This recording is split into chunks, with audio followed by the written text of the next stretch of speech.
कहीं दूर एक जादुई जंगल था, जहाँ जानवर बोलते थे, खेलते थे और सबसे प्यारा था हाथी गोला। गोला को गुब्बारे पसंद थे, दिल जैसे लाल, तितली जैसे रंग बिरंगे और आसमान जैसे नीले। तोता चीकू मजाक उड़ाता, अगर तू उड़ गया तो बादलों की भी छुट्टी हो जाएगी। एक दिन जंगल में मेला लगा, सब खुश थे, पर झूले सिर्फ छोटे जानवरों के लिए थे।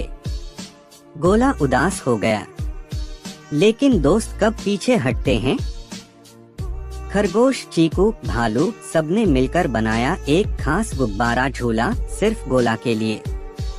और फिर गोला उड़ चला, हवा में हंसता हुआ, झूमता हुआ, जैसे सपनों में उड़ान भर रहा हो। क्योंकि सच्ची दोस्ती वो कर दिखाती है जो जादू भी नहीं कर पाता।